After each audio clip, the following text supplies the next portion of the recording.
sitting here talking to an icon, Rita Moreno. Thank you so much for being here. I'm delighted to be here. We're talking about One Day at a Time. It just dropped, and it's become a huge success. And it's season 2. Congratulations! Yay! Were you surprised at the great feedback it's been getting? Yes and no. No, in the sense that I always felt it deserved an enormous amount of attention because it's extremely funny, and it's also makes you cry now and then. You know, we have real audiences. We shoot once a week, and we have it's like theater. We're usually going from joke to joke to joke to joke. Yeah. But we're so much more than jokes because we're about the characters. And your role is Lydia, an amazing grandma who is spunky and very loyal and passionate and has something to say about everything. There can only be one such woman in a family, and that is me. And I talk like this because, you know, I'm very theatrical. And she talks like this, and she says wonderful things like, Jess, I saw that on the YouTube. She's marvelous. She's shameless. She'll flirt with a fence post if you let her. Okay, everybody, I have an announcement. I'm seeing somebody. Ooh! It is a man. It is a stallion. And for an older woman, she's actually has sexuality. Nice. Well, I insisted on that. I said, if I'm going to play an old lady my age, then I want to be sure that she still remains sexually alive and alert. I think that's always been missing in Hollywood in general. Well, I just Especially think in with media. People who are older. Yeah. You know, it's just like they suddenly become like your ovaries turn to dust or something. Yeah. I don't know what the hell that is. And there's other topics being touched on when we're talking about immigration, LGBTQ. That's right. We get it. You're here. You're queer. We're used to it. Move on. From now to when you first started in Hollywood, do you feel that Latino representation is better? It is better, but better is a far cry from terrific.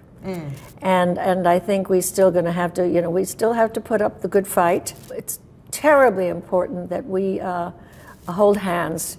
And it's not about Puerto Rican or Cuban or Argentinian. It's about we're Hispanic. And, you know, John Leguizamo wrote a very angry op-ed for Billboard recently. And one of the things he said was, we have so much talent. So much to offer. Why are we so not present all the time? And then he said something kind of neat. He said, do you want awards? Does anybody have more awards than Rita Moreno? Facts. Blah, blah. But, you know, and I thought, well, that's true. It's true.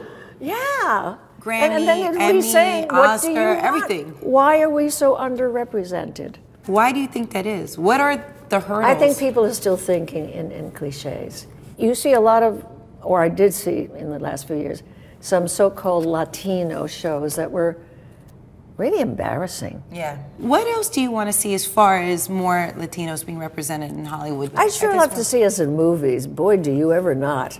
I mean, that's so rare.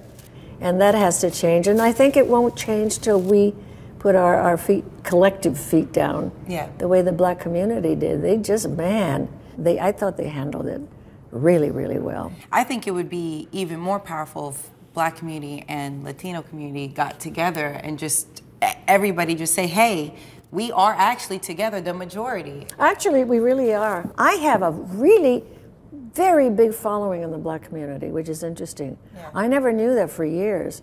And I realized that I'm an outlier too. I mean, that's how I was raised. I was raised with people calling me terrible names in the neighborhoods, you know, spick and all this stuff from West Side Story. Oh, yes. Oh, I was called all kinds of things when I came from Puerto Rico. But here's the thing. When you're young, you're very tender. Right. And you're very impressionable. And if people treat you badly often enough and long enough, you begin to feel that you have no worth. You don't know why. But you feel that. But you feel that. And you know, when I went to Hollywood, I was filled with all that kind of stuff. I saw you talking about that, how in West Side Story, the heavy makeup. Well, it wasn't heavy, it was dark. Dark? So I said that to my makeup man one day. I said, you know, I don't understand why I have to wear a makeup doesn't match my color. And he actually said to me, are you ready? What are you, racist? Huh?